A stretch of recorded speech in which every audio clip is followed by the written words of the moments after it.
Sarah. And I'm Michael. My name is Margaret. Hi, my name is Teresa Barner. James Diamond in Mannheim, Germany. Hi, my name is Sierra. Hi, my name's Debbie Edwards. So before Corona, I'm a teacher. So, I would go to work every day. I belong to a gym in the city, so I was going to the gym a couple times a week.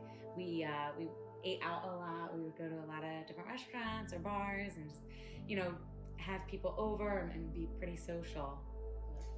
Yeah, no, I have nothing to add to that as far as the things that we do together, but I know that I'm an analyst and I would walk to work.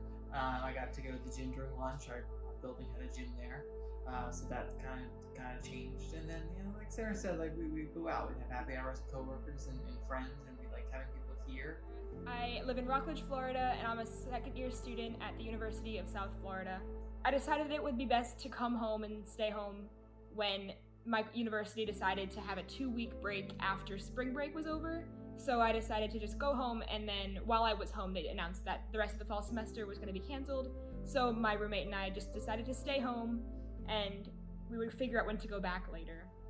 They closed school for me March 13th.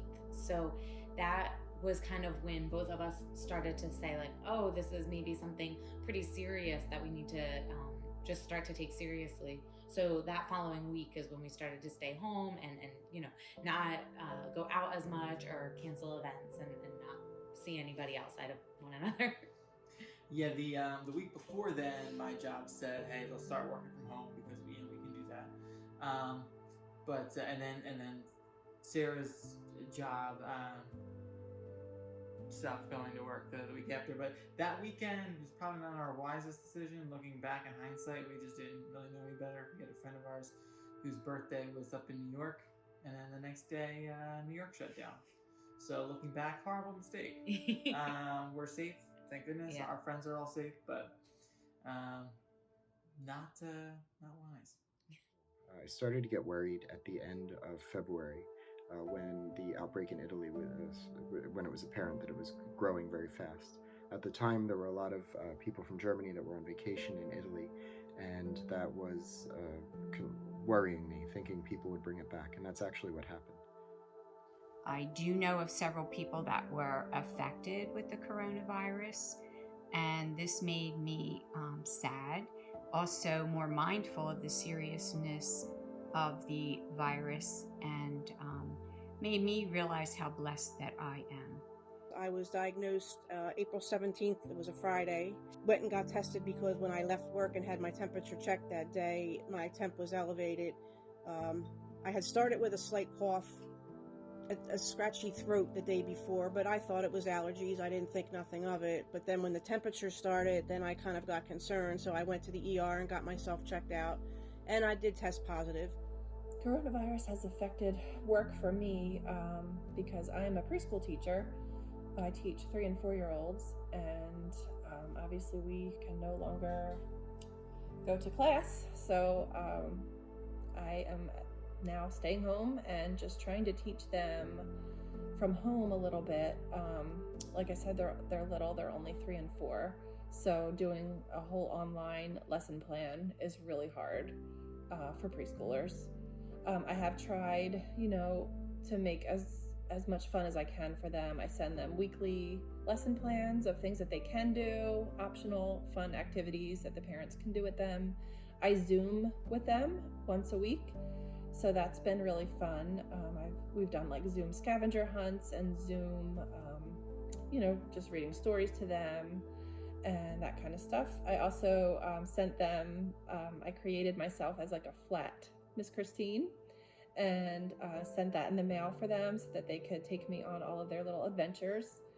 So I just had to kind of think out of the box just to keep, engaged with them because I don't want them to think I just disappeared and, that school just isn't there anymore. We want them to know that they're still part of our school family. So that's been hard to do with 3 and 4-year-olds.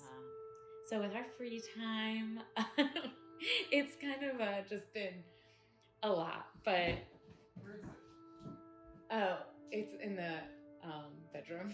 I've been knitting, so I knitted like a headband. I've been working on like doing a headstand for yoga, so I've been doing that. Michael's been doing a lot of pull-ups and running, so we've definitely been exercising. This is the headband. So yes, I knitted that. I was very excited. But yeah, I said that you've been running, you're doing your pull-ups. Yeah, I had to buy a pull-up bar,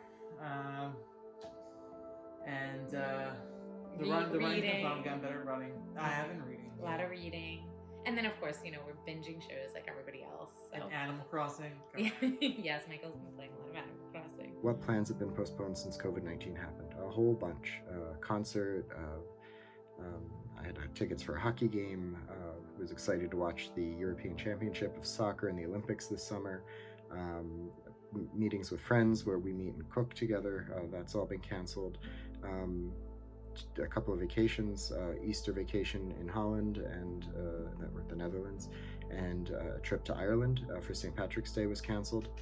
And I guess most importantly, the trip to visit family in the US in June has been postponed to August, and I hope that takes place. I think that the biggest challenge for me is not being able to freely visit with my mom and other people, family members. Usually try to see my mom once or twice a week. So that's been hard. I kind of miss seeing her. Also, my daughter lives over in Philly. She came over once. She had made some cinnamon buns and she delivered them to us and stayed at a distance, and we talked and chatted. But it's hard not being able to have any physical contact, being able to hug, being able to happen to stay that distance. I feel like that's probably the biggest challenge for me.